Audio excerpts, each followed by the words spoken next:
Imagine being trapped in your own home, forced to say sorry on Facebook Live with a gun pointed at you. This nightmare became real for Rannita Williams, a young mother of 3 from Shreveport, Louisiana. Rannita, who everyone called Nunu, had a bright future ahead. She loved her family, enjoyed her job, and dreamed big. But one relationship changed everything. The man behind the gun was Jonathan Robinson, Rannita's ex-boyfriend. He couldn't accept that she wanted to move on without him. On April 12, 2018, Jonathan's anger exploded, leading to a tragedy that shocked their community. Before we begin Rannita's story, please take a second and let us know in the comments where you're watching from. We love knowing how far these stories reach. Today we'll explore the events leading up to Rannita's tragic loss and discuss warning signs that, if noticed sooner, could have prevented her death. Rannita grew up surrounded by challenges in a city known for poverty and crime, but she refused to let that stop her. Every day she worked hard to give her 3 children a better life. Friends and family admired Rannita's strength and how deeply she loved her kids. She was known as a devoted mom who always put their needs first. Rannita was also talented and had big dreams. She became an interior designer, which meant she decorated homes to make them look beautiful. Soon, her talent became noticed, not just in her neighborhood, but also online. Rannita frequently shared photos and videos of her designs on Facebook, attracting hundreds of followers who admired her creativity and skill. Her business began to grow quickly, providing financial stability and new opportunities. She was not only talented, but also brave and outspoken. Rannita was never afraid to say what she felt, even if others disagreed. Her motto was, "Hated by many, confronted by none." This meant she wouldn't back down easily, even if people didn't like her honesty. As Rannita's popularity grew, so did her confidence. She used social media not just for business, but also to share her daily life and opinions openly. While many supported her, others felt jealous or unhappy about her success and boldness. Around this time, Rannita met Jonathan Robinson at a local event. Jonathan quickly became involved in Rannita's life, acting kind and protective toward her and her children. He showered them with gifts, attention, and seemed like someone Rannita could trust. However, her family and friends began to notice changes in Rannita after she started seeing Jonathan. They became concerned as they saw warning signs, such as Jonathan's controlling behavior and aggressive attitude. They warned Rannita that Jonathan was dangerous, especially after one night at a club when Jonathan became violent after Rannita refused to speak with him. Her family begged her to stay away from him, fearing for her safety.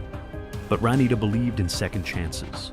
Sadly, this kindness and her trust in Jonathan would soon put her life at serious risk.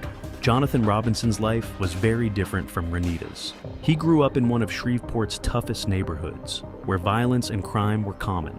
Unlike Rannita, who wanted to escape this life, Jonathan embraced it. From a young age, he constantly got into trouble. His criminal record began when he was still a teenager, starting with smaller crimes, but quickly growing to include serious charges like fighting, drugs, and even violence toward women. Over the years, Jonathan was arrested multiple times and spent many years in jail.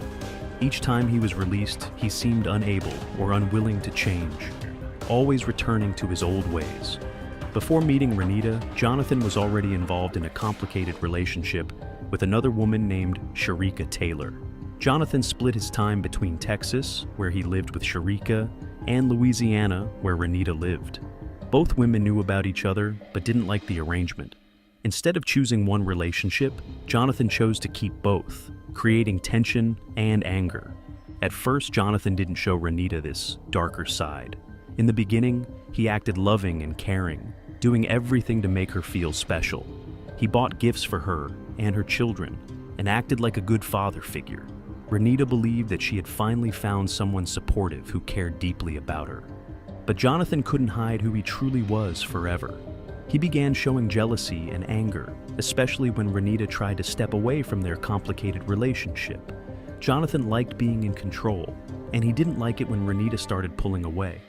When he saw her moving on without him, he became angry and violent. One night, Jonathan went to a club where Rannita was enjoying herself without him. When she refused to talk to him, he attacked her in front of others. People around Rannita began warning her about Jonathan's violent behavior, worried that he could seriously hurt her if she stayed in the relationship. Jonathan's violent nature wasn't just something he showed occasionally. It was a deep part of who he was, proven by his past crimes and constant problems with the law. Each arrest, each time spent in prison, seemed to only make him angrier and more dangerous. Yet, Jonathan always found ways to convince people he deserved another chance. Rannita believed strongly in giving people second chances, but this put her at risk. Jonathan took advantage of her kindness, using it to keep her close, even as he continued his harmful behaviors. His relationship with Sharika also added stress, leading to public arguments and hostility between both women.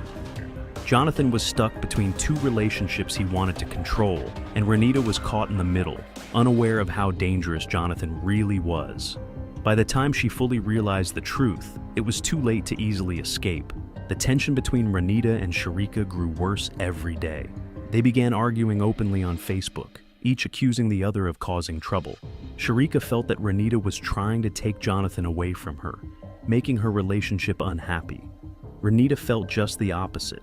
She wanted nothing more to do with Jonathan and was tired of Sharika blaming her unfairly. By late 2017, Rannita had enough of the drama. She decided she was done with Jonathan and wanted everyone to know it.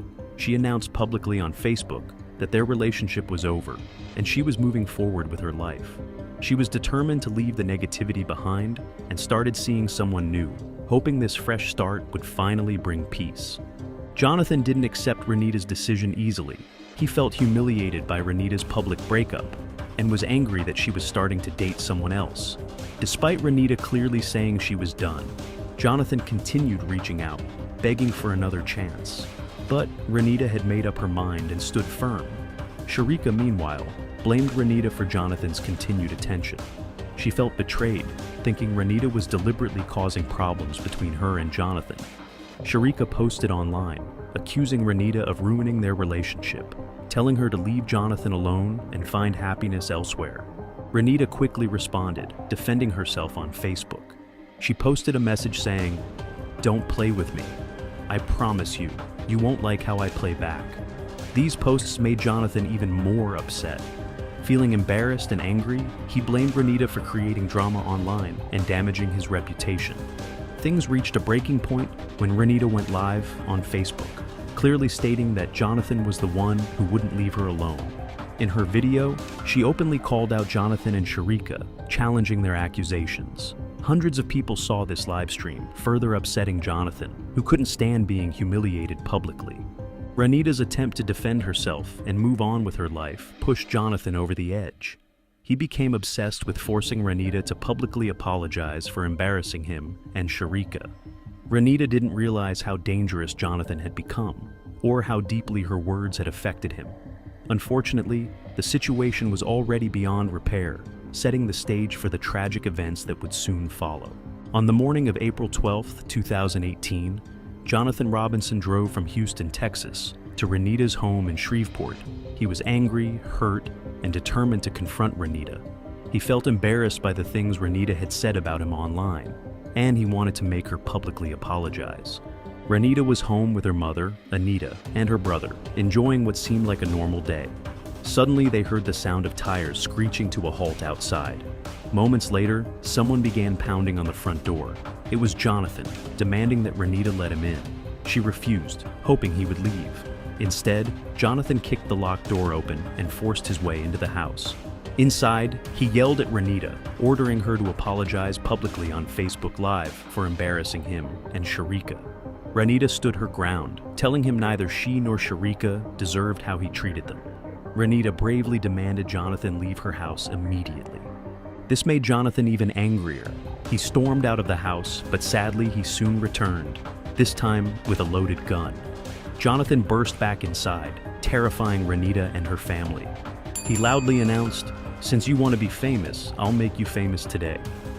Rannita's mother desperately tried to defend her children, but Jonathan started shooting, forcing Anita to run out the door for help. Anita quickly escaped to a neighbor's house, calling 911 to alert police. She pleaded urgently for them to hurry because Jonathan was shooting inside her home. Back inside, Jonathan held Rannita and her brother hostage. He demanded that Rannita publicly apologize on Facebook, but when she tried logging into her account, she discovered it had been temporarily blocked. Jonathan grew furious at this unexpected obstacle. He insisted Rannita use her brother's account instead. Feeling she had no choice, Rannita did as she was told. While Jonathan stood nearby, gun pointed at her, Rannita started apologizing live on Facebook. In the video, viewers could see how scared Rannita was. She calmly explained that she was apologizing because Jonathan was angry over her earlier posts. As Rannita spoke, Jonathan shot her in the knee. She fell to the floor, badly hurt, but still trying to stay calm. She begged Jonathan to stop, hoping her compliance would somehow save her life.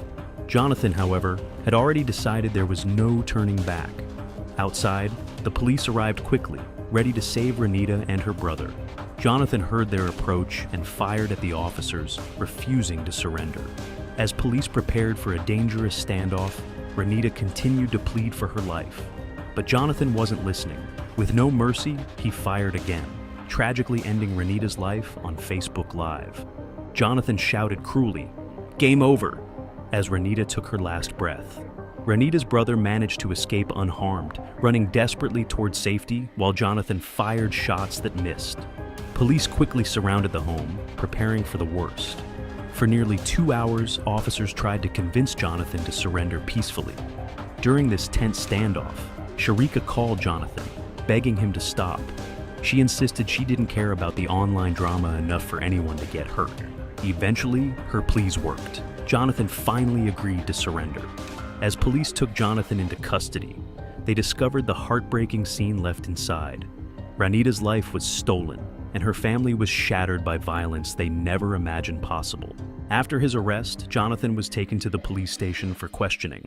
Detectives asked him why he committed such a violent crime against Rannita. At first, Jonathan seemed calm, but soon he began openly talking about what happened that day. During the interrogation, Jonathan admitted he planned the attack on Rannita before leaving Houston. He revealed to investigators that he was furious about Rannita embarrassing him online. He also told police that he had purchased bullets that morning and picked up the gun from a relative's home, proving the attack was planned and intentional. Even more disturbing was Jonathan's confession about his final intentions. He told police that after hurting Rannita, he had planned to get into a deadly shootout with the officers who arrived at the scene. Jonathan said clearly that he didn't care about the consequences, because he had wanted to end his own life during the incident. His detailed confession showed investigators the seriousness of his intentions and helped them understand the depth of his anger. Because of the severity of Jonathan's actions and his clear plan, he faced very serious charges. Jonathan was charged with first-degree murder for taking Rannita's life. He was also charged with additional counts of attempted murder for firing at Rannita's family members and the police officers who tried to stop him. In court, Jonathan initially faced the possibility of receiving the death penalty because of his brutal actions. However, he chose to plead guilty on July 24, 2019. By pleading guilty, he avoided the death penalty. Instead, Jonathan received a sentence of life in prison without the chance of parole, plus an additional 100 years. In court, Jonathan showed brief moments of remorse. He apologized to Rannita's family, acknowledging the pain he caused. However, no words or actions could ever undo the terrible crime he committed, or bring Rannita back to her grieving family. Rannita's death deeply affected her family and the entire community. Her mother, Anita Williams, spoke openly about her pain and confusion. She never imagined Jonathan, someone her family once trusted, could commit such a horrible crime. The pain of losing Rannita will stay with her family forever, a constant reminder of how quickly domestic violence can turn deadly. On April 21, 2018, family, friends, and neighbors gathered to honor Rannita's memory at her funeral. It was an emotional day as they remembered Rannita for the wonderful mother, talented designer, and strong person she was. They spoke about her dreams, kindness, and how much she loved her children. But Rannita's family also used this difficult time to share an important message with others. They reminded everyone about the dangers of domestic violence, saying that it doesn't always begin with physical harm. Sometimes it starts with controlling behavior, jealousy, or anger disguised as love. They emphasized how important it is to recognize these early warning signs and take them seriously, even if it seems hard. Rannita's mother urged women everywhere not to tolerate abuse in any form. She pointed out that many abusive relationships don't start with violence. Instead, They start with what feels like love, kindness, or protectiveness. Rannita's family hoped that by speaking about her story, others might notice these signs earlier and seek help before it's too late. The tragedy of Rannita Williams reminds us that domestic violence can happen to anyone, no matter how strong or successful they might seem. Rannita had big dreams and was building a better life, but her relationship with Jonathan took everything away. Friends and family now live with sadness, asking themselves if there was something more they could have done to protect her. We invite you to think carefully about Rannita's story. What could have been done differently to prevent this tragedy? Were there missed warning signs that could have saved her life? And do you think the court made the right decision by sentencing Jonathan to life without parole? Or should he have faced the death penalty? We'd love to hear your thoughts. Let us know in the comments below. If you or someone you know is experiencing a situation like Rannita's, don't wait to ask for help. Reach out to trusted friends, family members, or local organizations dedicated to helping victims of domestic violence. Together, we can spread awareness and help prevent stories like Rannita's from happening again. Don't forget to like, comment, share this important message, and subscribe to our channel for more stories that could make a real difference.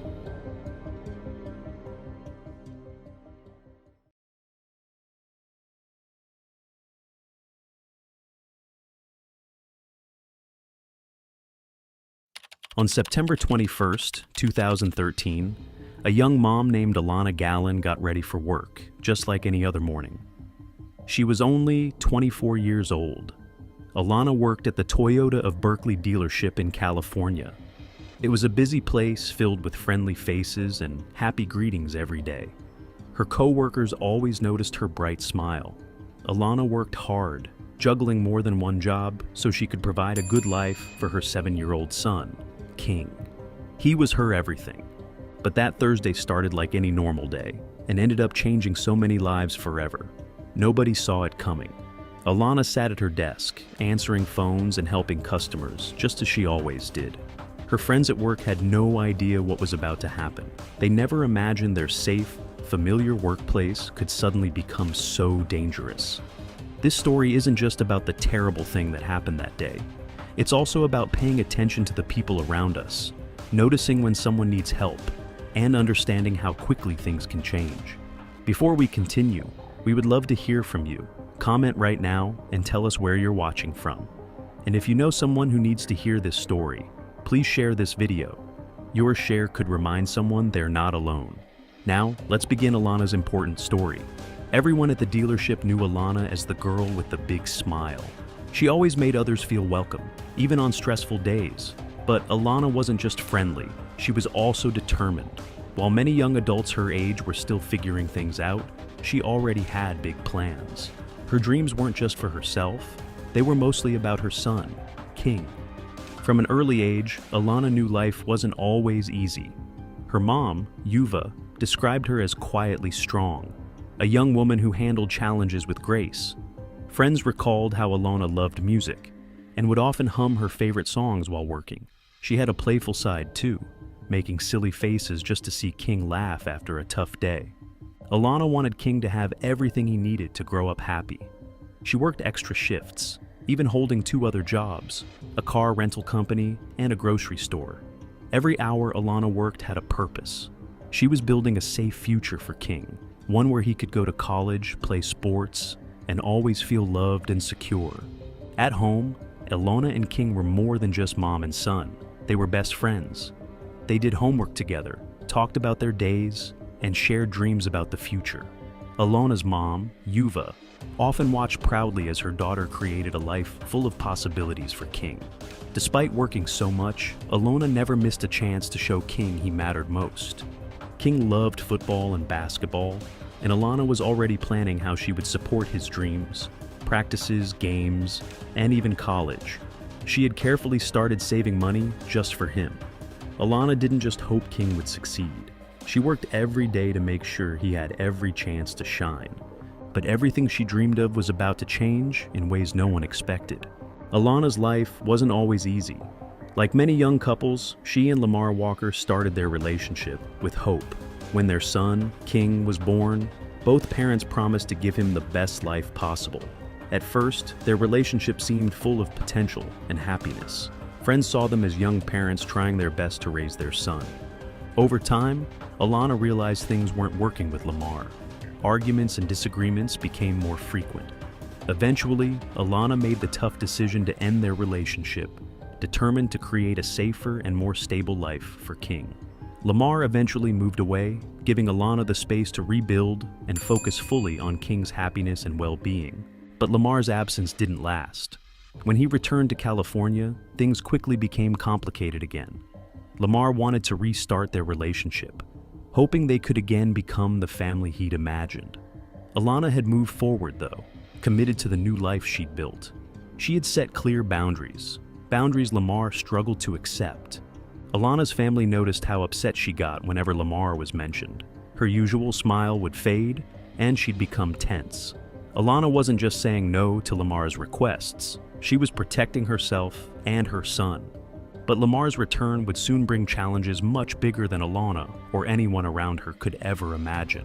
On the morning of September 21st, 2013, Alonna started her day like usual. She got King ready for school, made sure he had everything he needed, and headed off to the dealership. Her co-workers noticed nothing unusual when she arrived, just the same bright smile, ready for another busy day. But while Alonna began taking calls and greeting customers, Lamar Walker was planning something terrible. That morning, Lamar left his home carrying a revolver, determined to confront Alonna at her workplace. As the morning went on, the dealership buzzed with activity. Customers were getting cars serviced, and employees chatted during their breaks. Alonna sat at her desk, focused on helping customers over the phone. She had no idea Lamar was on his way, or that everything was about to change. Around 11:15 a.m., Lamar walked into the dealership. At first, nobody thought anything was wrong. Lamar quietly approached Alonna's desk, and they exchanged a few words. To co-workers nearby, their conversation looked normal until suddenly, Lamar pulled out a gun.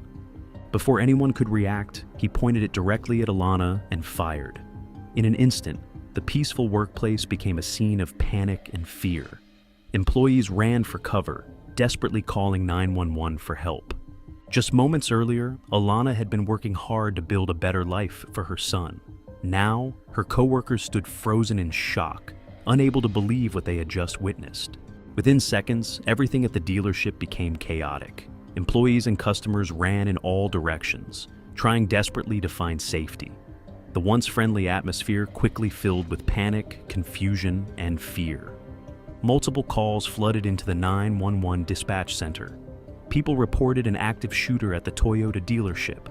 Dispatchers struggled to keep callers calm as they collected important details to help police understand the situation. Alonna's co-workers, who had just spoken with her moments earlier, could hardly believe the tragedy they had just seen. Officers from the Berkeley and Albany police departments quickly arrived at the scene. When they got there, frightened customers and workers were scattered everywhere. Officers rushed inside, determined to find Lamar before anyone else got hurt. They soon discovered Lamar upstairs, still holding his revolver.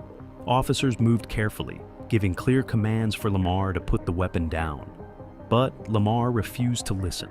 Instead, he raised his gun toward the officers, leaving them no choice but to shoot. Lamar was hit, and in seconds the confrontation ended tragically. In just minutes, so many lives changed forever. Alonna's family was about to get the heartbreaking news. A phone call no one ever wants to receive, especially a mother whose daughter wouldn't be coming home again. After the shooting, police quickly secured the dealership, checking every area to ensure no one else was in danger. Paramedics arrived soon after, desperately hoping to help Alonna. But it was already too late. Her family waited anxiously, hoping for good news, but hours passed before they learned the heartbreaking truth. Alonna's mother, Yuva, spent those hours worried and confused. She waited at the police station, asking again and again for any update about her daughter. It took 6 long, painful hours before someone finally told her Alonna was gone. Those were the hardest hours of her life. In the days and weeks that followed, investigators worked to piece together exactly what happened. 4 separate investigations began, each trying to understand every detail of the tragedy. Albany police handled Alonna's case, trying to figure out what led Lamar to make his devastating decision. At the same time, The Alameda County Sheriff's Office looked closely at how officers handled the situation with Lamar. Weeks later, police released video footage and recordings of the tragic events, including body camera footage and 911 calls. Watching these videos was extremely painful for Alonna's family, especially her mother. But releasing the footage was an important step toward understanding what happened and how situations like this might be prevented in the future. For Alonna's family, though, nothing could change the pain of losing her, or the heartbreaking task of explaining to King why his mom would never come home again. The tragedy didn't just affect Alonna's family, it touched the entire community. Friends, co-workers, and even strangers felt heartbroken for Alonna and King. Everyone struggled to understand how something like this could happen so close to home. Neighbors and co-workers quickly came together, showing incredible support. They organized a GoFundMe campaign to help King have the future Alonna had always wanted for him. People shared heartfelt messages, remembering Alonna's kindness and warmth. Many co-workers talked about small acts of kindness she showed every day, like remembering birthdays or bringing treats for anyone having a rough day. The community raised over $54,000, proving just how deeply Alonna had touched their lives. At the dealership, co-workers held a special balloon release in Alonna's memory. They planned a larger gathering, sharing stories filled with laughter and tears. One co-worker remembered how Alonna always offered support when someone was struggling, and another spoke about her calming presence, even on the toughest days. Local organizations stepped forward, providing counseling services, not only for King and his grandma, but also for co-workers who found themselves deeply shaken by the tragedy. Many struggled to return to the place where such a terrible event had occurred. King's grandma, Yuva, suddenly found herself raising her grandson while managing her own grief. She was comforted by the community's overwhelming kindness and generosity. Nothing could ever replace Alonna, but the community's love reminded her that King would always have support. This tragedy showed everyone the power of coming together after heartbreak, but it also raised important questions. Could something have been done to prevent this? How can we better protect each other in the future?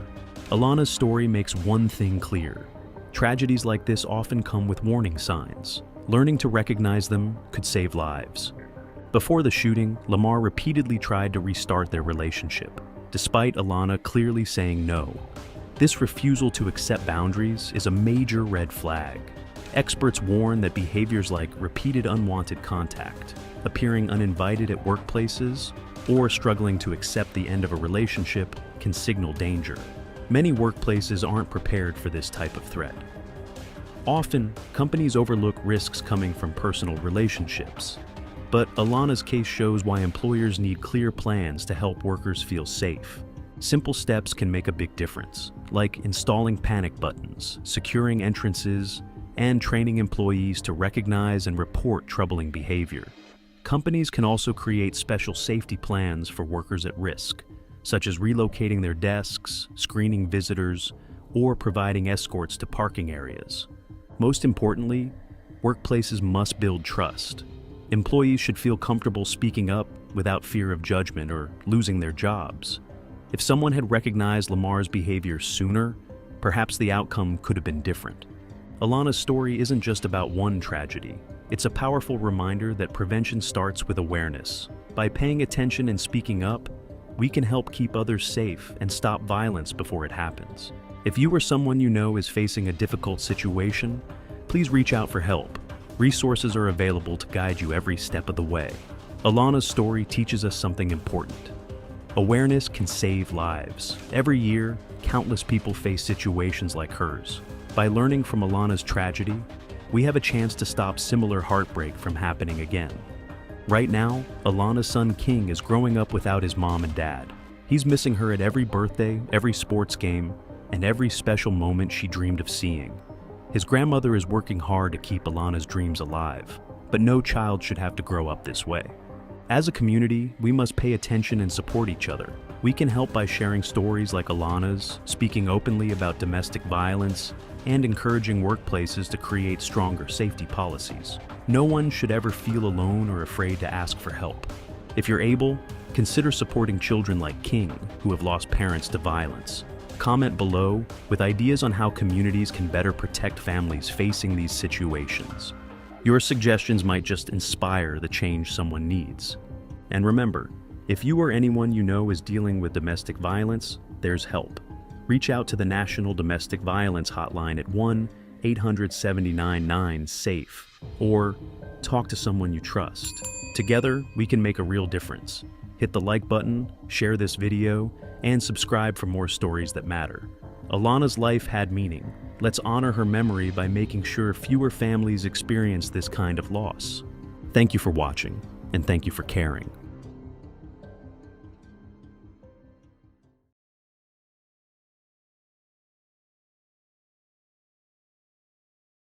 Have you ever seen someone driving strangely and wondered what was wrong?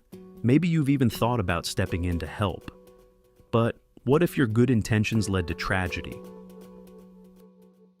On May 7th, 2019, something strange happened near Atlanta, Georgia. A man named Kenneth Herring ran a red light and crashed into a big truck. The accident damaged his pickup truck badly, but nobody was hurt. Witnesses saw Kenneth get out and walk around, looking confused. Then, suddenly, he got back into his broken truck and drove away. People who watched were worried because Kenneth didn't seem okay, but one young woman decided she couldn't just let him go, so she followed him. This decision led to a tragic ending. The woman who decided to follow Kenneth was 21-year-old Hannah Payne. Hannah thought she was helping by chasing Kenneth, but things quickly got out of hand. Instead of helping, her actions ended with someone losing their life, and Hannah herself facing very serious trouble. This case quickly became national news, and people everywhere talked about what happened. Some felt Hannah was a good person who just wanted to help. Others thought she had made a terrible mistake by acting like she was in charge. Was Hannah right to follow Kenneth, or did she make a huge mistake that cost a man his life? Kenneth Herring was a well-liked grandfather and father, a man who cared deeply for his family. Hannah Payne was young, only starting her life. Neither of them knew their lives were about to change forever because of one decision made in just a few moments. Before we share exactly what happened next, we'd love to hear from you. Please leave a comment below letting us know where you're watching from. And if you haven't yet, make sure to subscribe so you don't miss other important stories like this one. This story makes us think carefully about the choices we make in difficult situations, and it raises important questions about safety, responsibility, and what happens when ordinary people try to do the job of the police. On the evening of May 7th, 2019, near Atlanta's busy airport, traffic was heavier than usual. Nearby, on Interstate 285, a battery truck had caught fire, forcing roads to close and causing long delays. As cars slowly moved along Clark Howell Highway, a man named Terry Robinson saw something shocking happen right in front of him. Terry was an off-duty corrections officer, trained to notice when people might need help. A red Dodge pickup truck suddenly ran through a red traffic light. It almost hit a black Jeep, but instead slammed into a huge truck. Terry quickly stopped to help. Thankfully, the driver of the big truck was okay. The woman driving the black Jeep was also unharmed. That woman was 21-year-old Hannah Payne. Both Terry and Hannah immediately called 911. They wanted to make sure help was on the way. Hannah described the accident, explaining that a red pickup truck and a big semi-truck had collided. Meanwhile, the driver who had caused the accident, Kenneth Herring, got out of his damaged truck. He looked confused and was walking around, checking the damage. 20 minutes went by, and police had still not arrived. Terry called 911 again because he was worried about Kenneth. Terry noticed that Kenneth was behaving strangely. His truck was smoking badly, but Kenneth wouldn't turn it off. Suddenly, to everyone's surprise, Kenneth got back in his truck and began driving away. Terry shouted for others to take a quick photo of Kenneth's license plate. Hannah Payne, who had barely avoided the accident, made a quick decision. She jumped into her Jeep and began following Kenneth. Hannah called 911 again, telling the operator she thought Kenneth might be drunk and dangerous. The operator told Hannah clearly, "Do not chase him." They asked her to return to the accident location because officers were almost there. Hannah agreed at first, but then told the operator she had changed her mind and planned to follow Kenneth anyway, saying she wanted to make sure no one else got hurt. Hannah followed Kenneth closely, keeping the 911 operator updated. She managed to get Kenneth's license plate number and told it to the operator. The operator again asked Hannah not to follow Kenneth anymore, saying the police would handle it. But Hannah did not listen. She continued behind Kenneth, determined not to lose sight of him. About a mile from where the accident happened, Hannah used her Jeep to block Kenneth's truck at an intersection. She stopped right in front of him, forcing him to stop. Hannah then got out of her Jeep, holding her phone tightly. She walked quickly toward Kenneth's truck, planning to tell him he needed to wait for police. But something went terribly wrong. Hannah was also carrying a licensed weapon. She later told police that when she approached Kenneth's window, he became angry and grabbed her arm. Hannah said she was scared. She told Kenneth that she had a weapon and would use it. She claimed Kenneth then grabbed her hand, and during this struggle, the weapon went off, hitting Kenneth once in the stomach. Right after it happened, Hannah called 911 again. She cried and told the operator that Kenneth had grabbed her and that he had caused the weapon to fire. She insisted it wasn't her intention to shoot Kenneth. By this time, people nearby had seen what happened. Some had recorded videos on their phones. Police arrived quickly to find Hannah holding her weapon. She handed it to them immediately. Emergency responders tried to save Kenneth, but sadly, he did not survive. At first, Hannah pleaded with the witnesses around her. She asked them to tell police Kenneth had attacked her. Hannah was clearly upset and confused about what had just happened. Witnesses told the police different stories. Some said Hannah seemed angry and aggressive from the start. Others said Kenneth looked very confused and did not seem like he was trying to hurt anyone. Kenneth's family later explained why he might have seemed confused that day. He had diabetes, and his wife said he was probably experiencing a medical emergency when the accident happened. A medical expert who heard about the case agreed, saying Kenneth's behavior matched what happens when a diabetic person needs urgent help. Kenneth's family said he was probably trying to reach the hospital because he realized something was very wrong. Hannah Payne's choice to follow Kenneth Herring ended in tragedy. Instead of letting the police handle the situation, her decision led to Kenneth losing his life and her facing serious charges. This event would soon become a major debate. Was Hannah Payne a citizen trying to help, or did she act recklessly by trying to enforce the law herself? Kenneth Herring was known as a kind and hardworking man. He was 62 years old and had spent his life taking care of his family. He was married and had grown-up children and grandchildren who loved him deeply. Kenneth worked different jobs throughout his life. He was good at fixing cars, repairing air conditioners, and doing handyman tasks. His family said he always tried to help anyone who needed it. The red pickup truck Kenneth drove had once belonged to his father. It was full of tools Kenneth used for work. But that truck also carried something important to Kenneth's daily life: insulin needles, used to control his diabetes. Kenneth's diabetes often required careful attention. If his blood sugar became too low, he might get dizzy or confused. On May 7th, Kenneth was likely having such an emergency. Experts later agreed his strange driving and confusion at the accident scene matched symptoms of low blood sugar. Kenneth's wife said he might have been trying to drive himself to a hospital when he crashed into the truck. Hannah Payne was a young woman, just beginning her adult life. Hannah had recently started working in property management. Her job involved renting homes, meeting new people, and sometimes handling cash payments. Because she felt her work could be risky at times, Hannah legally carried a personal safety weapon. She had gotten her license to carry it shortly after turning 21. When police first talked to Hannah after the incident, she said she followed Kenneth to help the police, believing she was doing the right thing. She told officers she was scared Kenneth would cause another accident or hurt someone else. Hannah explained that when she stopped Kenneth's truck, she only wanted him to wait for police, but things quickly turned dangerous. She claimed Kenneth grabbed her phone, then her wrist, and refused to let go. She also said he pressed the gas pedal, causing his truck to bump into her Jeep. Hannah felt afraid and told Kenneth she had a weapon and would use it. According to her, Kenneth said threatening things, making her believe he was reaching for something dangerous in his truck. Hannah said the struggle over the weapon ended when it accidentally went off, seriously wounding Kenneth.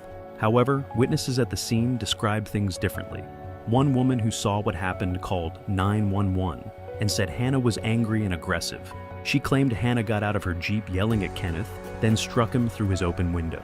Another witness even recorded video footage showing Hannah looking upset while holding her weapon. Police found that Kenneth never had any dangerous items in his hands. Although there were tools and a knife far back in his truck, officers said Kenneth could not easily reach them from where he was sitting. Police also carefully examined Hannah's injuries after the incident. They noted scratches on her neck and wrist, and her shirt was torn, indicating there had been some kind of struggle. But detectives still had questions about whether those injuries happened because Kenneth attacked her, or if they were simply a result of Hannah leaning into the truck, or Kenneth trying to pull away from her. From the beginning, many people debated Hannah's actions. Her lawyer said Hannah acted out of fear and tried to be responsible by following Kenneth until police arrived. He insisted Hannah never wanted things to end the way they did. Hannah's family and friends described her as caring and kind, a person who always wanted to help. They believed she was wrongly accused of doing something harmful on purpose. But Kenneth's family saw Hannah's choices differently. They felt Hannah acted recklessly, taking matters into her own hands without the authority to do so. Kenneth's brother and sisters openly questioned if race played a role in Hannah's decision. Kenneth was black and Hannah was white, leading some to wonder if assumptions or biases affected how Hannah responded that day. However, Hannah's family strongly denied she had any racial motives, pointing out she had diverse friendships and relationships. Despite the debate, one thing was clear. Hannah Payne's choice had permanent consequences for both families. Kenneth lost his life, leaving behind family members who would never see him again. Hannah faced serious criminal charges, changing her life forever as well.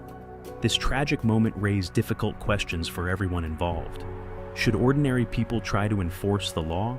Or should they always leave it to trained authorities, even if it feels like help is needed quickly? What responsibilities do people have when witnessing something wrong or dangerous happening around them? These questions would soon become central in Hannah's trial, and the answers would determine her future and how this event would be remembered. The case against Hannah Payne took several years to reach trial. Delays were common, especially due to the COVID-19 pandemic, which slowed down courts all across Georgia. People wondered why it took so long for justice to happen. Kenneth's family was very upset by the wait. They wanted answers and closure.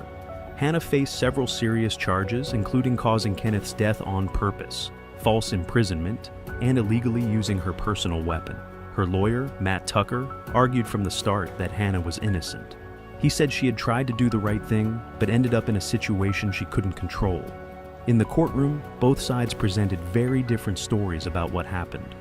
The prosecutor said Hannah acted like she was in charge, ignoring instructions not to follow Kenneth. And you don't get the death penalty for committing a traffic infraction. Prosecutors told the jury during closing arguments 62-year-old Kenneth Herring got the death penalty administered by Hannah Payne, all because he was involved in a hit and run back in 2019.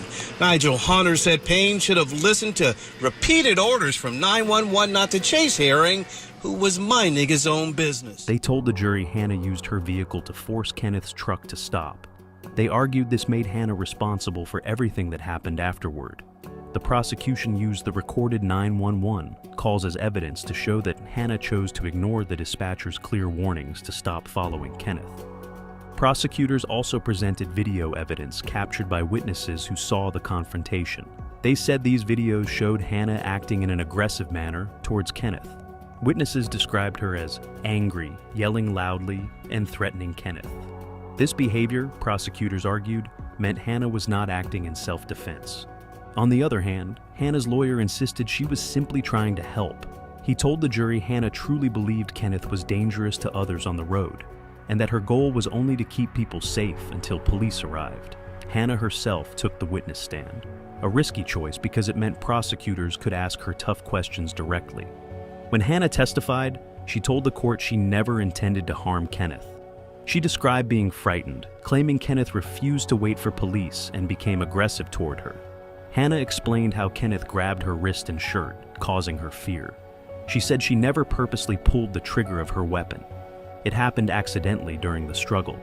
Hannah became emotional, telling jurors she wished she had never followed Kenneth at all.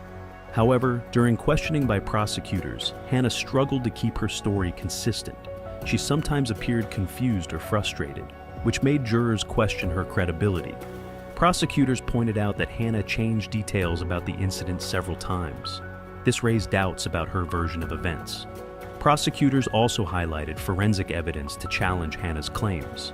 Experts showed that Kenneth's DNA wasn't clearly found on Hannah's weapon, raising questions about whether Kenneth ever actually grabbed it. They also confirmed Kenneth had no visible injuries consistent with being hit repeatedly, which conflicted with witness accounts that Hannah had physically struck Kenneth. Throughout the trial, emotions ran high. Kenneth's family, along with community groups like the NAACP, expressed concerns about how Hannah had been treated by the justice system. They worried race might have influenced both Hannah's decision and the delayed legal process. They publicly called for justice to be served swiftly and fairly, saying it was wrong for Hannah to remain free for so long while waiting for trial. Adding more drama to the case, Hannah's lawyer caused extra delays when he missed important court dates, claiming health issues. This angered the judge, who publicly questioned whether these excuses were truthful. Eventually, the lawyer returned, and the trial finally moved forward, but this caused frustration and worry for everyone involved. As the trial continued, prosecutors asked the jury to consider one simple question. Was Hannah Payne a helpful citizen trying to keep others safe? Or was she someone who acted dangerously and without authority, leading to tragedy? Hannah's defense lawyer reminded the jury that Hannah's intent mattered greatly. He argued she never planned to cause harm, emphasizing that she had stayed at the scene and cooperated fully with police after the incident. He asked the jurors to consider whether Hannah truly deserved to lose her freedom for what he insisted was a tragic mistake, not an intentional crime. After days of emotional testimonies, evidence review, and strong arguments from both sides, the jury was ready to make a very important decision. Everyone in the courtroom, Kenneth's grieving family, Hannah and her loved ones, and people watching closely around the nation, waited anxiously to hear whether the jury would find Hannah guilty or innocent. The outcome would affect not only Hannah and Kenneth's families, but also influence public conversations about responsibility, citizen intervention, and justice. Would the jury view Hannah's actions as reasonable, or would they agree with prosecutors that she had dangerously overstepped her bounds? As the jury left to discuss the evidence privately, the tension was high. People outside the courtroom debated what should happen next. Did Hannah Payne deserve a chance at redemption? Or should she face the full consequences for a life-changing decision made in a split second? The answer to these questions was now in the hands of 12 ordinary people, jurors tasked with deciding the fate of a young woman and determining justice for a man who lost his life unnecessarily. After carefully considering all the evidence, the jury finally reached a decision. The courtroom was quiet and tense. Family members from both sides held their breath, hoping for closure but fearing the outcome.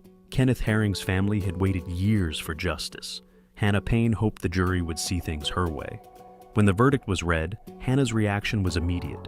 She broke down crying as the jury announced she was found guilty on all charges. This included intentionally taking Kenneth's life, wrongful detention, and misuse of her weapon.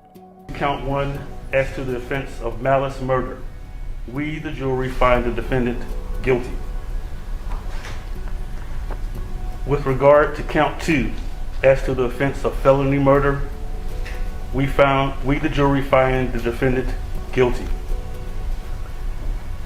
With regard to count 3, as to the offense of aggravated assault, we, the jury, find the defendant guilty. Kenneth's family members also cried, but for them, these tears came from a sense of relief and justice finally being served. Kenneth's sister spoke emotionally after the verdict, saying her brother could finally rest in peace. She described the long years spent waiting, wondering if justice would ever arrive. Kenneth's family made it clear they believed the jury had done the right thing, though they acknowledged nothing could ever truly heal the pain of losing Kenneth.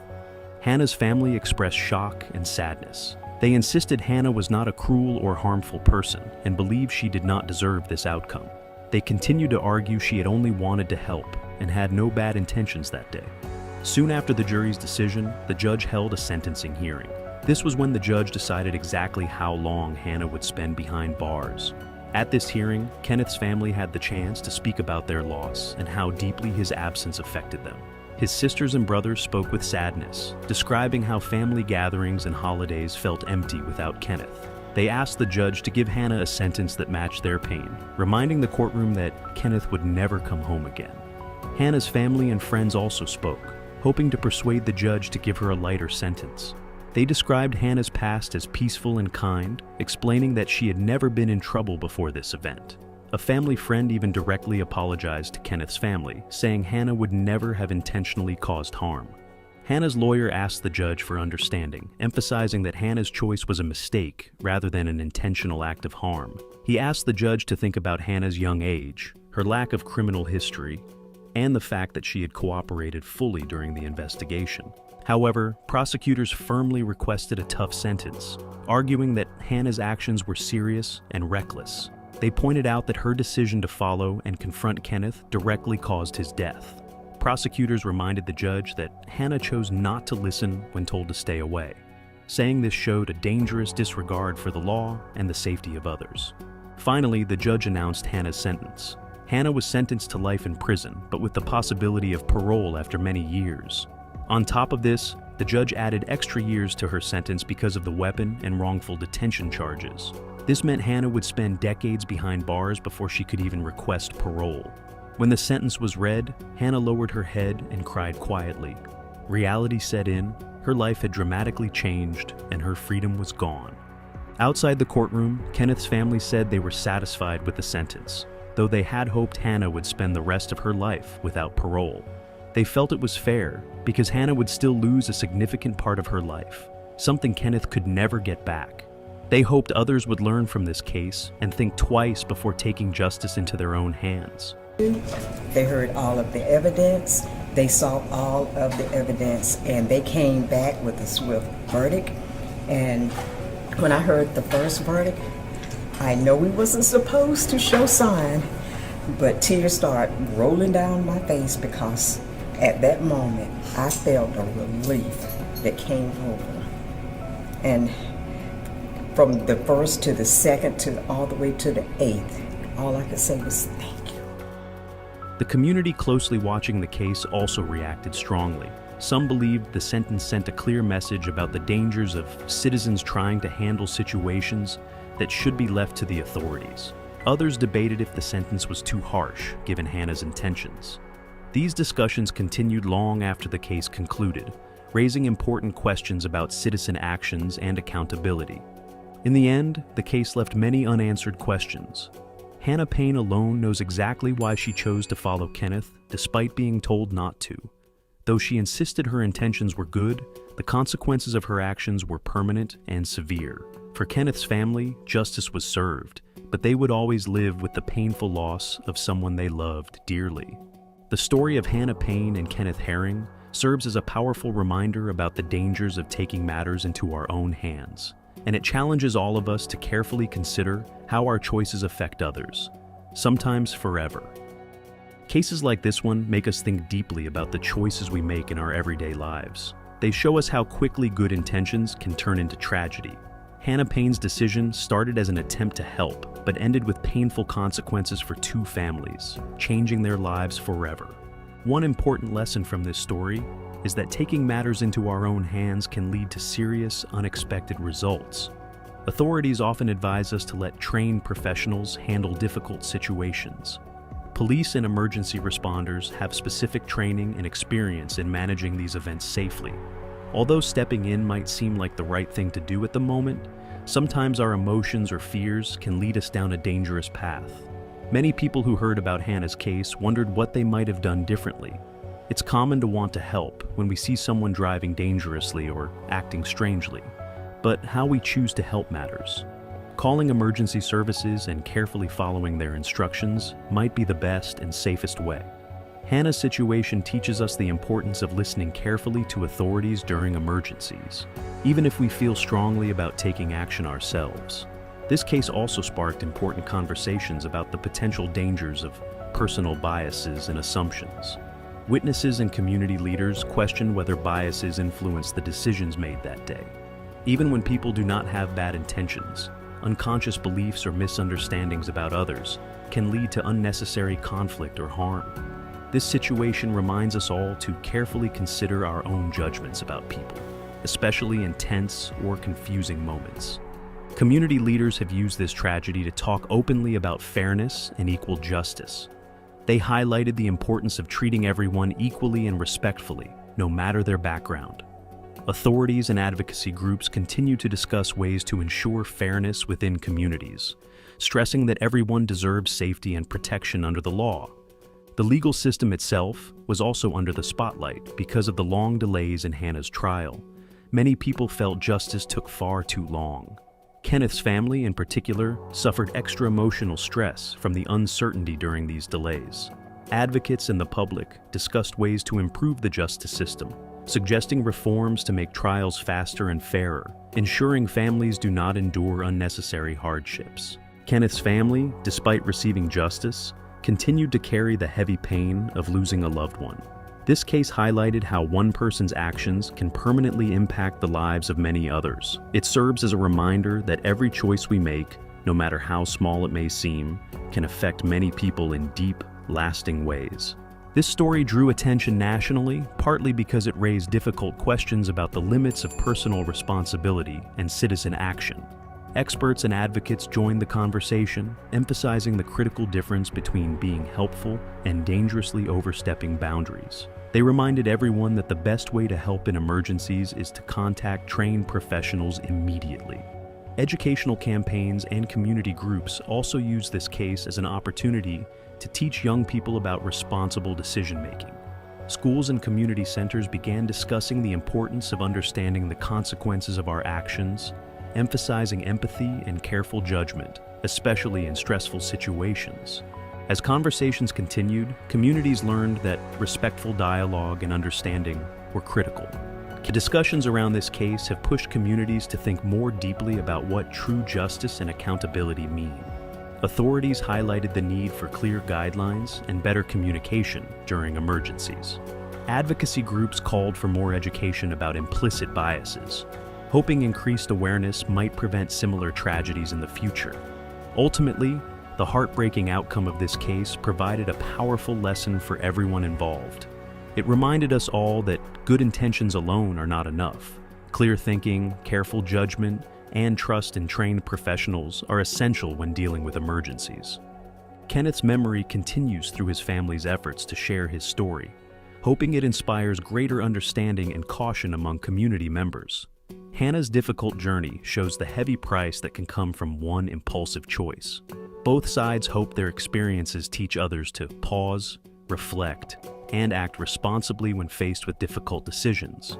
As you reflect on this story, we encourage you to think about what you might do differently in a similar situation. Have you ever faced a choice where you felt you needed to step in and help? If so, how did you handle it? Share your thoughts in the comments below.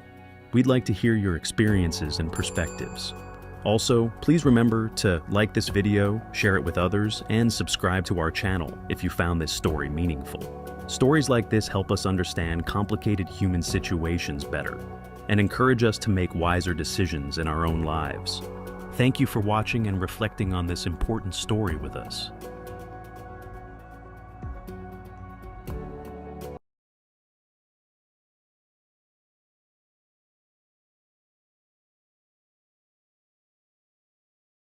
Picture this, a family with money, land, and secrets so dark, they stayed buried for years. Until one summer night, a burn pile in the Georgia woods revealed a gruesome truth. This is the story of how anger, lies, and a $2 million insurance policy tore the Farris family apart. Strap in. It's about to get wild. The Farris family of Alpharetta, Georgia, seemed to have it all.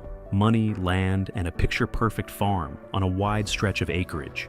Yet beneath that polished life, they struggled with constant arguments and resentments. In July 2018, a shocking discovery on their property cast a glaring light on those hidden troubles. Gary Farris, the 58-year-old father and a successful attorney, was found lifeless, his remains placed on a burn pile in the woods. Right away, this tragedy exposed a complex web of secrets. Gary was known for being generous, yet family members claimed he was also strict about money. His wife Melody had her own stories, some involving alleged affairs. Their children, now adults, had differing accounts of what had been simmering for years. Each relative held strong opinions on who was responsible for Gary's final moments, pointing fingers in all directions. In the following weeks and months, local authorities pieced together a puzzle. How could a respected family man, living on a peaceful stretch of farmland, end up lost among the ashes with no clear explanation? The investigation took more than 6 years to reach its conclusion, and when it did, a single person stood accused of ending Gary's life. Was it greed, revenge, or something else that caused such a horrific act? Over time, as small details emerged, the family's private tensions burst into public view. We will walk through each step of this case, from the moment Gary's son first spotted something bizarre in the burn pile to the day a verdict was finally handed down in court. As we go, we'll see how old grudges, broken trust, and money struggles built up until everything collapsed. We'll also see how investigators sifted through tales of hidden weapons, strange phone calls, and shifting alibis. Some of what you hear may stretch belief, but every twist led to one harsh truth. Though none of us condone wrongdoing, it's important to understand how simple disagreements can become tragedies when left to fester. We invite you to reflect on each event in this story and consider how intervention or open conversation might have changed the outcome. Keep your mind open as we explore the hidden layers of a family whose heartbreak became a cautionary tale. Before we look deeper, we have a quick favor to ask. Please drop a comment letting us know where you're watching from. We love hearing from viewers around the globe. In the end, this case may leave you with new questions about loyalty and the dangers of letting secrets grow. But first, let's set the stage with the bigger story of the Farris family and the events that led to that fateful day in July 2018. Gary Farris was a well-known attorney in the Atlanta area. He focused on commercial real estate, earning both professional respect and a comfortable income that helped him provide for those around him. He and his wife Melody built their life on a 10-acre farm in Cherokee County, sometimes referred to as Alpharetta due to the local mailing address. They kept horses, goats, and chickens, presenting an image of rural bliss that friends and neighbors admired. Below the surface, though, the marriage was deteriorating. The couple had been together for nearly 4 decades, and their house was divided, both literally and emotionally. Melody stayed in the master bedroom upstairs, while Gary lived in the basement, which had its own sleeping area and office. This arrangement allowed them to coexist without facing their growing issues directly. Money disputes often sparked clashes, especially once Melody's previous extramarital relationship came to light. Although Gary had tried to reconcile after her first affair years earlier, tensions never fully subsided. Sources close to the family remembered Gary as a generous soul who regularly helped relatives. Yet that same generosity seemed to fuel some of his frustrations. Arguments about large expenses and family spending would flare up regularly. As the couple's children reached adulthood, a few relied on Gary's support far more than others. Allegations of stolen funds, questionable purchases, and general irresponsibility created rifts that festered over time. 2 of their sons, Scott and Chris, were each accused by Melody of taking advantage of Gary's goodwill. Meanwhile, Gary believed that Melody's personal habits, particularly any unapproved use of credit, strained their financial situation. Despite these cracks, nobody outside the family guessed that underlying hostility was approaching a point of no return. Gary's busy work schedule often kept him away, while Melody leaned on certain relatives or companions for emotional support. One such companion was Roy Rusty Barton, a man connected to Melody's extended family. Whether or not Melody truly intended to leave her marriage for Rusty, their closeness reportedly troubled Gary, adding to his suspicions that something was very wrong.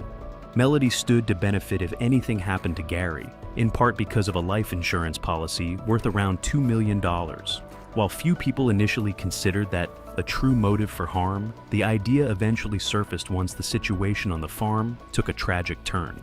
On top of the financial angle, there was also the simple fact that the pair no longer shared the warmth they once had as a couple. Some relatives later recalled that just before everything fell apart, there was an uneasy sense of pressure building at the house. Old arguments flared up, small acts of disrespect escalated, and frustration seemed to surround them like a storm cloud. Looking back, it seems all the ingredients were there for a disastrous outcome. Yet no one would have guessed just how far these family tensions would spiral until a shocking event forced everyone to face the dark truth. Early in July 2018, Gary seemed to vanish without a trace. His family members noticed he hadn't shown up to usual routines, and his vehicle was still parked at the farm. Worried, they decided to search the property, hoping he might have suffered a health problem or had an accident somewhere in the fields or woods.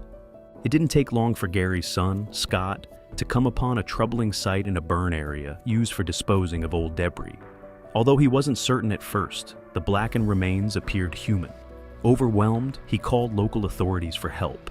Soon, sheriff's deputies and investigators arrived, quickly confirming that the remains were indeed Gary's. Overnight, the farm turned from a serene country home into the scene of a major inquiry. Initially, there was a small chance it might have been a freak accident. Some wondered if Gary had stumbled near the flames or collapsed unexpectedly. However, any hope of a natural explanation faded when investigators found evidence of a bullet. That single piece of information transformed the scene into something far more ominous. Realizing that Gary's life had been ended on purpose, the sheriff's team began treating the entire property as a crime scene. Inside the main house, officers carefully collected samples, checked for any signs of violence, and tried to figure out who might have had the opportunity to harm Gary. Their search revealed drops of blood in a few spots, raising questions about what really occurred before his body ended up outdoors. They also discovered items that hinted at potential cleanup efforts, though none of that fully explained how anyone could move a man of Gary's size so far without arousing suspicion. In the days following this grisly discovery, detectives interviewed each family member separately. They asked about Gary's recent routines, whether he was in good health, and when he was last seen. His wife Melody gave one account of the day Gary vanished. His children offered others. Already it was clear that the family was divided, with each member carrying their own suspicions. Some pointed fingers at Melody, citing long-running marital conflicts, while Melody implied other relatives might be involved. Meanwhile, forensics teams reviewed every detail. They noted footprints around the burn area, tested ashes for additional clues, and examined the leftover debris for any fragments of a potential weapon. They also checked Gary's phone records to learn more about his final hours. This laid the groundwork for the next phase of the investigation, verifying alibis, analyzing suspicious phone calls, and seeing who might benefit from Gary's death. Although nobody could imagine how anyone in this quiet environment would cause Gary such harm, law enforcement pressed forward. They wanted to know how the remains had been set on fire, how a bullet ended up in his body, and why no one reported him missing sooner. Within a matter of days, investigators recognized that this case was heading into a far darker realm than anyone initially suspected. Once forensic teams confirmed that Gary's life had been taken with a weapon, investigators dug deeper into the family's accounts of his final hours. They discovered a timeline puzzle. Gary's breathing device, essential for his nighttime routine, had not been used on July 3rd. This strongly suggested he never made it to bed that night. Even more curious, data from his phone placed it moving around the farm early the next morning, including near the area where his remains were found. By mid-morning on July 4th, that phone stopped transmitting altogether. Meanwhile, authorities realized there might be more to Melody's story than she initially admitted. Bank records showed a purchase of cleaning supplies made on July 4th, at a time when she had claimed to be busy at home. On top of that, phone records indicated she made several calls to Roy Rusty Barton, a man rumored to be more than just a friend. Melody first denied having ongoing contact with anyone outside her marriage, but investigators soon established that she and Rusty spoke frequently. The timing of those calls raised eyebrows, especially when stacked against Gary's sudden disappearance. During interviews, Melody theorized that Gary might have experienced a medical emergency and fallen into the flames. However, the evidence of a bullet, along with blood traces in the house, ruled out an accident.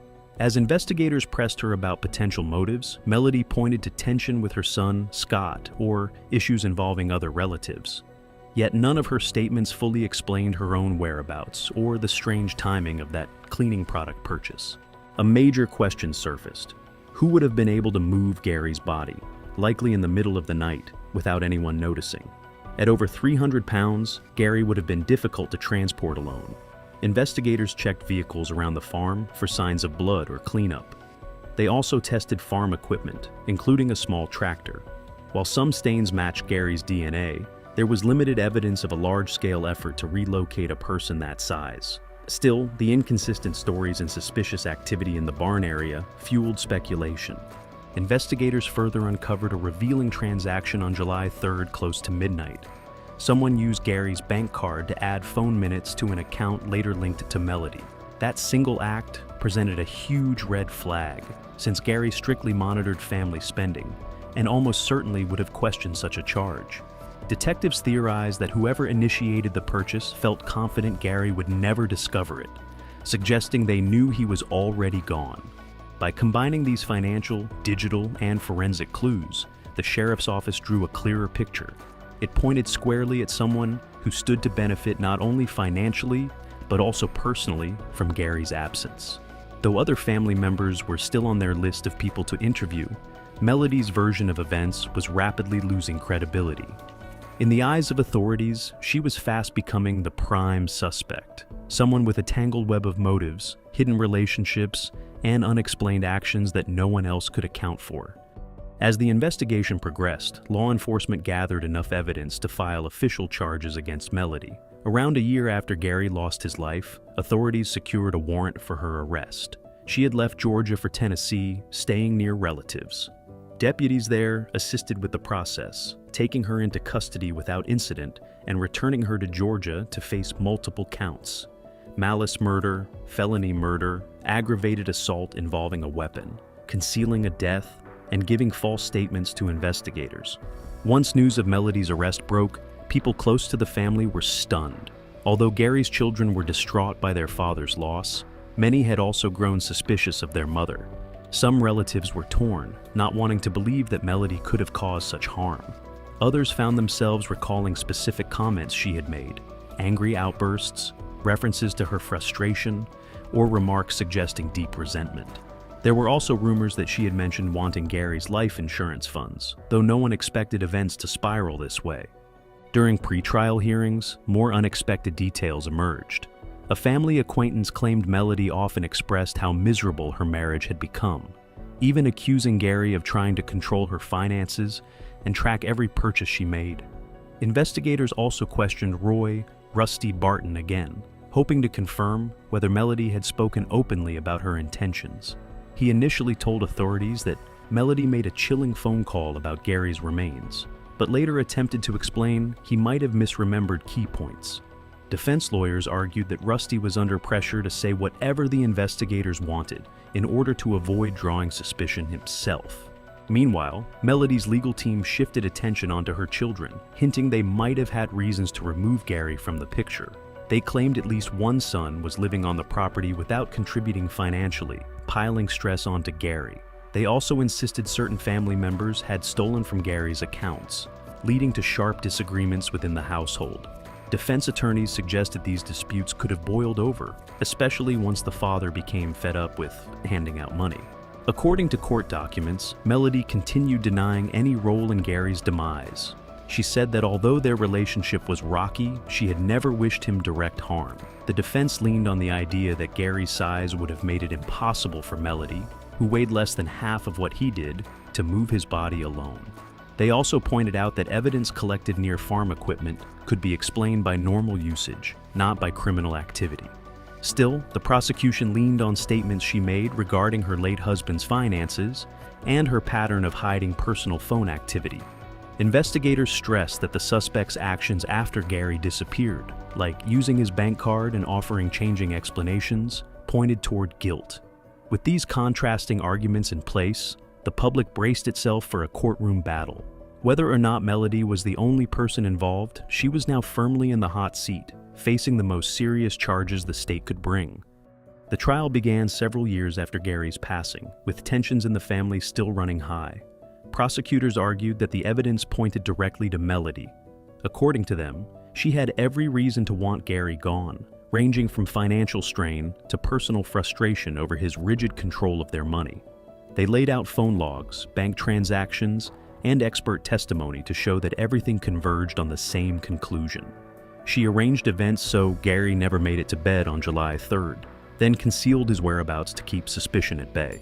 In the courtroom, forensic experts walked the jury through key points: digital data from Gary's phone, placing it near the burn area at daybreak, the suspicious timing of Melody's store receipts, and the fact that Gary's breathing device had sat untouched that night.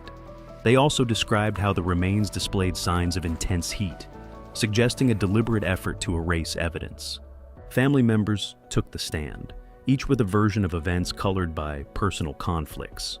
Several of Gary's children offered tearful recollections, voicing memories of his generosity, but also conceding that the household was filled with heated arguments. One child insisted the couple's issues were so severe that nobody felt comfortable around them anymore. Another recalled that Melody complained regularly about her husband's health concerns, credit habits, and controlling nature. Melody's defense team shot back, painting her as a wronged spouse who felt trapped by a partner with a forceful personality. They raised doubts about whether Gary's adult sons, some of whom depended on him financially, could have played a role. By highlighting disagreements involving checks and other funds, the defense suggested that more than one person might benefit from Gary's departure. They also underscored the physical difficulties of moving Gary's body, arguing Melody was not capable of transporting him alone. Outside the courthouse, public interest in the case ballooned. Local news outlets covered every development, labeling it a sensational example of family turmoil in an affluent community. Commentators focused on how many unresolved disputes existed before Gary's final day, along with the hidden resentment simmering in the background. Yet, for all the speculation, neither side produced a definitive eyewitness or security footage proving exactly what transpired on the night Gary was last seen. Through cross-examination, the prosecutor challenged defense witnesses, questioning their motives for accusing anyone other than Melody. Meanwhile, the defense seized on Rusty Barton's shifting accounts, casting his statements as unreliable. Still, the lingering detail of that late-night bank card purchase and a life insurance policy worth millions hovered over the proceedings. The jury, faced with conflicting testimony and circumstantial proof, had to decide whether these details were strong enough to prove wrongdoing beyond doubt. As closing arguments wrapped up, emotions ran high. Observers wondered if new bombshell information might change the outcome, but the fate of Melody, and justice for Gary, hinged on how the jury pieced together weeks of complicated testimony and evidence. After several weeks of testimony, both sides presented their final arguments. The prosecution urged the jury to consider every sign that Melody had played a central role in ending Gary's life. Unexplained financial transactions, conflicting stories, and the suspicious way evidence seemed to point back to her. The defense countered by stating that the case was built on assumptions rather than concrete proof, insisting that other family members had equal motives and opportunities. The jury received the case and deliberated for multiple days, reviewing the most compelling testimony and exhibits. Ultimately, they agreed with the prosecution's stance. Melody was found responsible for Gary's demise. Upon hearing the verdict, she reportedly showed little emotion, standing quiet as the reality set in. For many observers, the outcome was not a total shock, given the mountain of circumstantial clues. Still, the final word left the Farris children and relatives in a somber state. Some felt relieved to have a formal resolution, while others lamented the permanent rift driven through the family. Sentencing occurred a few weeks later. Under state guidelines, a conviction of this type typically carries the harshest possible punishment. The judge handed down a life sentence, noting the deliberate nature of the act. Although Melody maintained her innocence, the court did not find any reason to lighten her penalty. The possibility of parole did exist, but only after several decades, making it improbable she would regain freedom before old age. What truly caught people off guard was Melody's address to the court just before sentencing. In a final effort to shift blame, she pointed fingers at one of her children, claiming that he was the real culprit and suggesting she had been framed. Emotions flared in the courtroom, and the prosecutor quickly objected, characterizing her statement as an unfounded attempt to dodge responsibility. The judge, unmoved by her allegations, pressed forward with the sentence. Outside the courthouse, some bystanders expressed outrage that a mother would accuse her own child in such a setting. In the aftermath, the family found itself more divided than ever.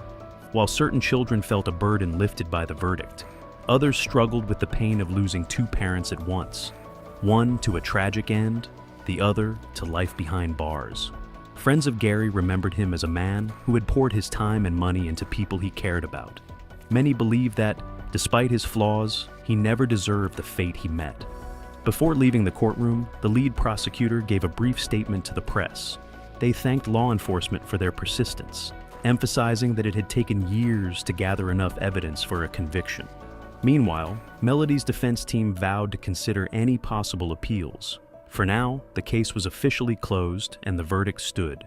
Gary's life had been unjustly taken, and Melody would spend hers confined, bearing the weight of the jury's decision.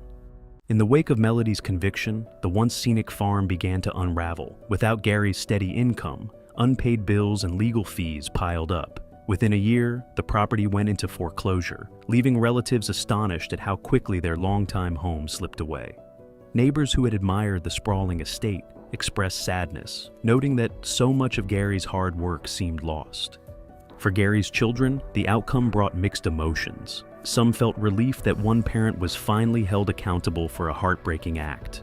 Others struggled with conflicting loyalties, still uncertain about what truly transpired. Extended family members felt torn between standing by Melody or accepting the jury's verdict, creating fractures that made any sort of reunion feel out of reach. Those who knew Gary recalled how he immersed himself in work and offered help whenever he could. In the legal community, former colleagues described him as a mentor who tackled complex cases with skill and determination. They organized modest tributes in his honor, hoping to preserve the generous spirit he once displayed. Still, the painful circumstances of his final days cast a long shadow over these warm recollections. Local media outlets continued to discuss the case well after the trial, examining how tensions at home and financial disagreements could spiral into such heartbreak. Documentaries and true crime programs revisited the timeline, exploring how small, unresolved problems may eventually escalate. Some viewers felt the story underscored the need to watch for underlying rifts, whether linked to family quarrels, hidden relationships, or questionable spending habits. While serving her sentence, Melody maintained that she was unjustly accused. Even so, her attempts to overturn the verdict never led to any notable changes in her legal status. She is expected to remain in prison for the foreseeable future. Meanwhile, relatives wrestled with the reality of losing both parents, Gary to a tragic end, and Melody to a verdict that took her away. That absence of closure weighed heavily on them. Reflecting on this case, many people ask whether earlier action might have halted the downward spiral. More direct conversations about finances, honest discussions about relationship troubles, or stronger interventions could possibly have changed the path this family took. Unfortunately, those questions remain unanswered, reminding us how pivotal it is to address major concerns before resentment grows. We invite you to share your thoughts on how things might have been resolved differently. What lessons can be learned from the Farris family's story? Let us know in the comments. By exchanging ideas, we might help someone else in a difficult situation seek help before it's too late. Before you go, please support our channel by giving this video a like, sharing it, and subscribing. When you engage with us, you help keep important discussions alive. Let's continue learning from these tragedies so that, together, we can work toward healthier, more open communication in every household. Thank you for watching, and we look forward to hearing your perspectives.